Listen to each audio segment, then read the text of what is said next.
Hi, good afternoon, everyone. Welcome for joining this week's weekly market review. My name is Gerald. I'm a SIAS speaker and moderator.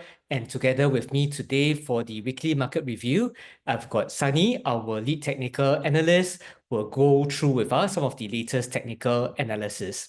So very quickly, we have come to the last weekly market review of 2024. First and foremost, thanks so much for joining our weekly market review through the year. While we are close to the end of the year, we have still had a fairly busy week in terms of the economic releases as well as market updates. So that is what I'll go through today with everyone as a way to be able to wrap up 2024. As usual, today's sharing is for information purposes only and should not be taken to be financial advice. If you find the weekly market review helpful, do leave us a review on Google. And if you are keen to join SIAS as a member, maybe this is something that you have put as a 2025 resolution to be able to gain more financial knowledge. You can go to the website sias.org.sg/membership or scan this QR code. And as a SIAS member, you'll be able to access various online resources as well as investor education programs. Okay, so I'll start by having a recap of the market. This is for the week ending 20th of December. We actually saw that the different key indices globally saw some correction in the past week. The S&P 500 was down by 2.6%, and we saw divergence across the Nasdaq as well as the Dow Jones average, where the Dow Jones was down by 4% and the tech-heavy Nasdaq was down by 1.4%. Closer to home, the STI also suffered losses with a 2% loss in the past week. And later we'll have Sunny who will share with us more around how the charts are currently looking like for those of you who are thinking about whether this correction is overdone. Okay, so the big news last week is really around the US Federal Reserve meeting. We have the last Fed meeting for 2024. And as expected, the Fed actually cut the interest rates by another 0.25%. This will represent its third interest rate cut this year. And cumulatively, we have seen the benchmark interest rate come down by 1%. Okay, so this is the chart that you see here. We saw the Fed started to raise interest rates from the middle of 2022 to be able to bring down inflation. It reached a level that was above 5%. And starting in September, we started to see the Fed cutting interest rates. So you might be thinking, okay, so this is actually something that was expected. Why did the market actually react negatively? Okay, I think what a lot of investors were also looking out for would be the Fed's projection for interest rate cuts in 2025. This is what we see in terms of their projection. If you're wondering how to read this chart, this would effectively include the different Fed officials' projections for where they expect the interest rates to be during different periods of time. So you just have to look at where the row is with the highest number of dots. So I think what we see here is that at the end of 2024, we have seen 3 consecutive rate cuts by the Federal Reserve. But what took investors by surprise is that looking into 2025, it appears that a number of Fed officials are just expecting 2 further rate cuts next year. Okay, so that is what we see in terms of the dots here, where at the end of 2025, we might just be having interest rates that are 0.5% lower than where it is today. So compared to their forecast in September 2024, where they were projecting 4 rate cuts, that will represent actually a moderation in rate cut expectations. So that was what disappointed investors in that we might not see the Fed cutting interest rates as much as expected. And with that, we saw some correction in the markets. Okay, so with the Fed's latest projection, we also can see this being reflected in the latest investor expectations for interest rates in 2025. So looking at the latest CME FedWatch 2, I just updated this chart, and what we see here is that for 2025, investors are largely just expecting one further rate cut in 2025. Okay, so that represents once again a moderation in rate cut expectations, because if you have been following our weekly market review, just last week, investors were still expecting two potential rate cuts in 2025. Okay, so what this means is that the interest rates might end up at the level that is lower than where it was at the middle of 2024, but it might actually still be significantly higher than what a lot of investors might actually be familiar with. Okay. Okay, so with that, we saw also US government bond yields going up higher. It exceeded the 4.5% level if you were to look at the 10-year government bond yield. And with that, we are actually back to the levels in June this year, which was before the Fed actually started cutting interest rates. Okay, so we mentioned earlier that US stocks fell. The Singapore stock market also declined by 2%. So that is why when I was updating the chart for STI top performers, there was effectively only one blue chip stock that managed to hold up its share price in the past week, which was ST Engineering. But even then, when I look at the other stocks, the top 5 performers actually saw some losses. Okay, so Singtel, Singapore Airlines, Mapletree Pan Asia Commercial Trust, and SGX saw losses of between 0.6% and 0.9%, but even then they outperformed the STI. Okay, but if I were to look at the worst performers, then what we see here would be still a number of Jardine-related names. Jardine Matheson down by 7.1%, Hong Kong Land down by 5.1%. We saw some of the industrial stocks such as Sembcorp Industries and Seatrium facing fairly significant losses as well.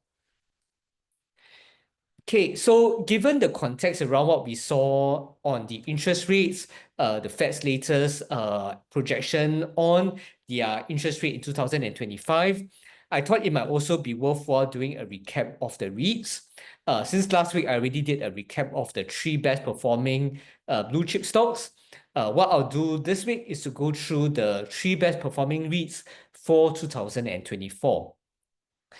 So what we see here is that as of 6 December, the STI saw a 17% gain, but even the best performing REIT, Cromwell European REIT, actually did not do as well as the STI, despite a 16% gain. Okay, and then this is followed by Keppel DC REIT as well as Elite UK REIT, which are the top 3 best performing REITs as of 6 December 2024. What I'll do is to go through each of these REITs to understand why the share prices of these REITs might have performed well this year. Okay, so I'll start with Cromwell European REIT, starting the year at about 140 per share, reached close to $1.65, and then more recently correcting to about $1.56. Okay, so this chart would still make Cromwell European REIT one of the better performing REITs in 2024. Okay, if I were to look at the performance of Cromwell European REIT, what we see is that if I were to look at the gross revenue in the 9 months of 2024, it declined by 1.1% compared to the previous year. But by the third quarter of 2024, we started to see some improvement, such that it was a 0.6% improvement compared to third quarter 2023. If I were to look at the net property income, 9 months was down by 0.8%. That was largely due to some divestments that it did. But once again, that has started to improve by the third quarter of 2024, such that it represented a 7% increase compared to third quarter last year. With an increase in the interest expense, the distributable income for Cromwell European REIT was actually down by 8% in the third quarter of 2024 versus the third quarter of 2023.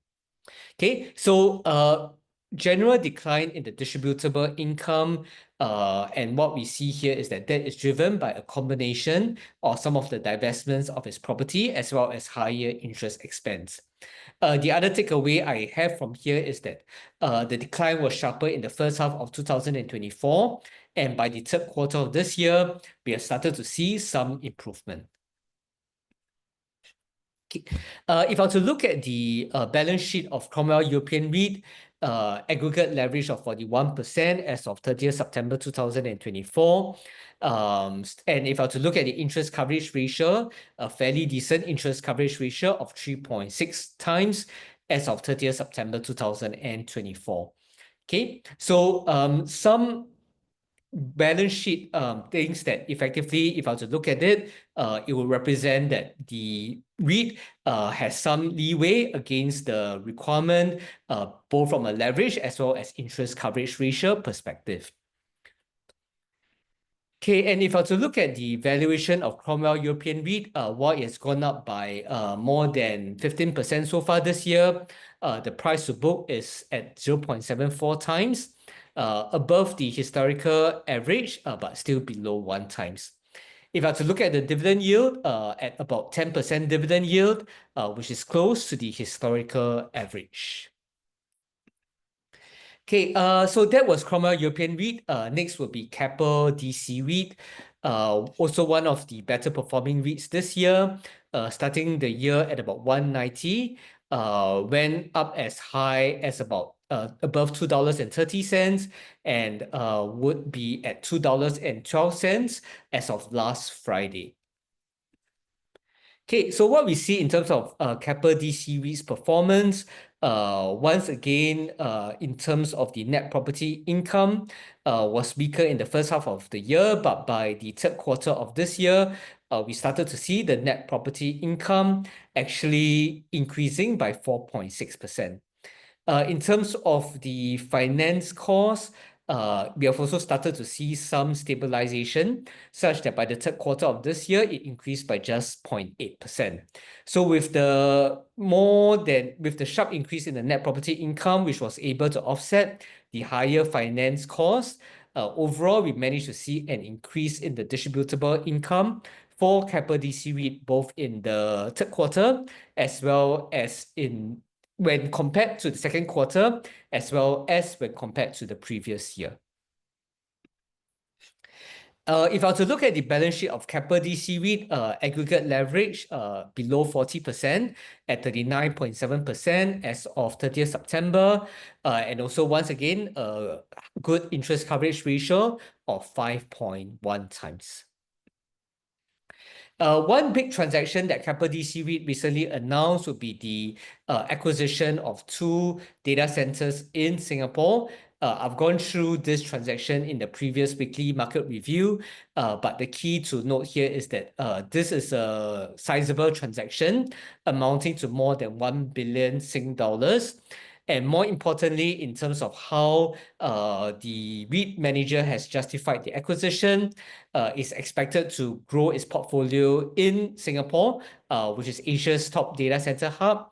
It's expected to be accretive to the distribution per unit, and more importantly, be able to provide the REIT manager with multiple levers to be able to drive further growth.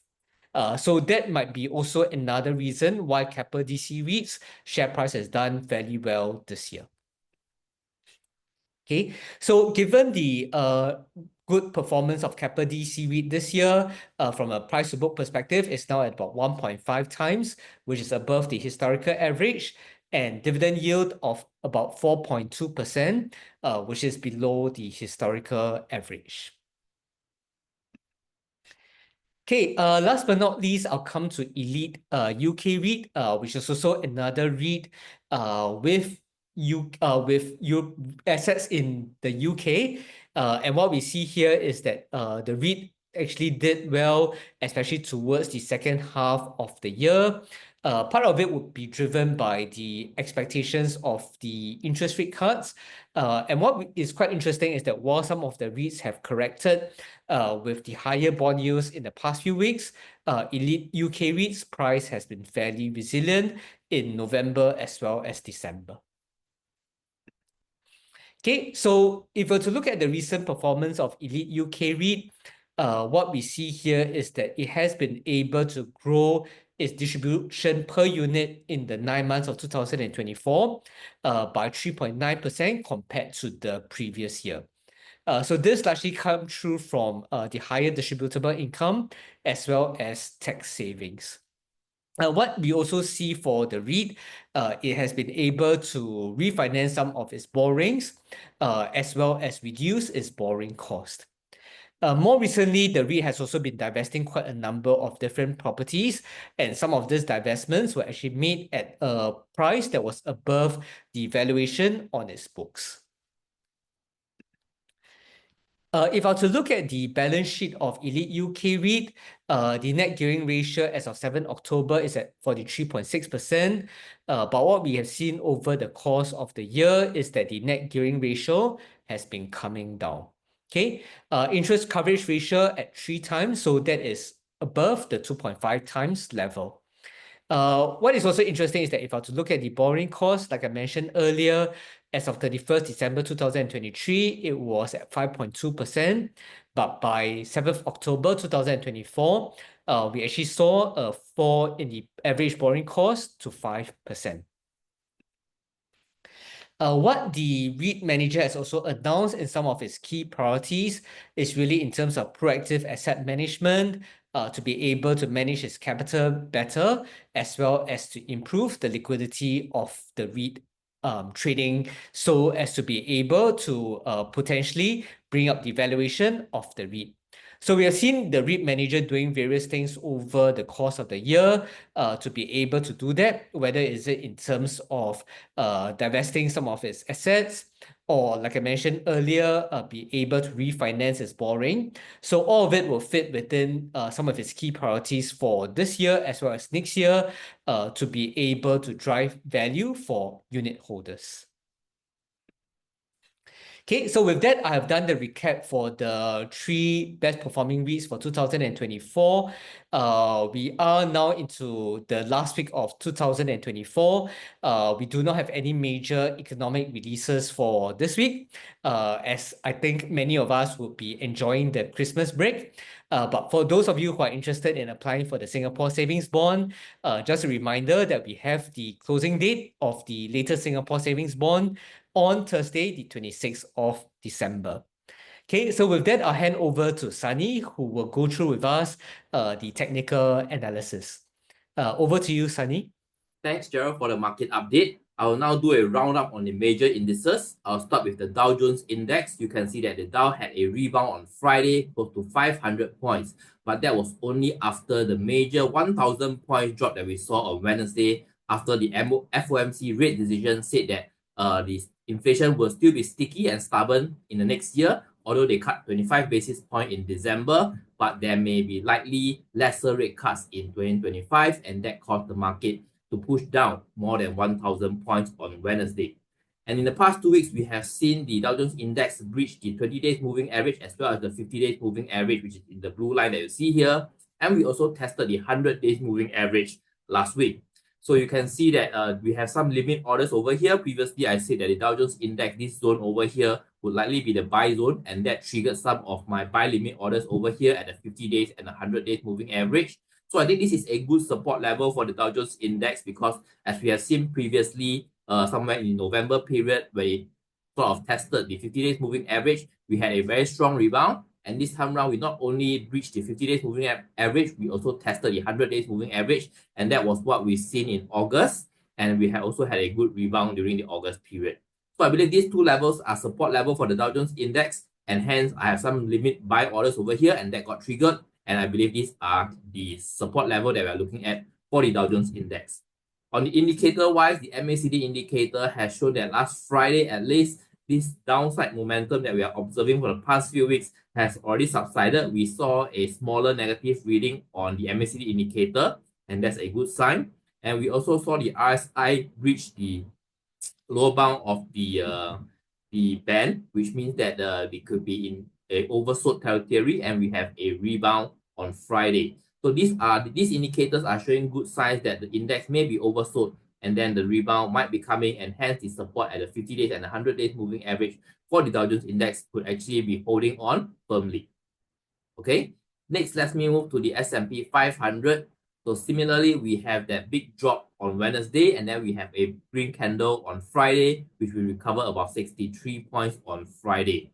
So looking at this, you can see that the 50 days moving average is now being tested. The previous two times in November and August where we tested this line, this exponential moving average of 50 days is actually holding up quite well. And I believe this time around, it will also hold up well as what we saw in the previous period as well.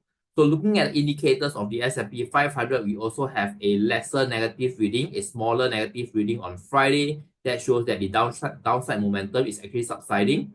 And on the RSI, although we did not breach the oversold level of 30, we also saw a rebound on Friday in an uptick on the RSI reading. So this could be a signal as well that the current level that we're seeing right now, just below the 50 days moving average at 5,919 points, could be a support level and could have stabilized the market right now for the US index. Okay. Lastly, let's move to the Nasdaq Composite Index before I come back to the STI.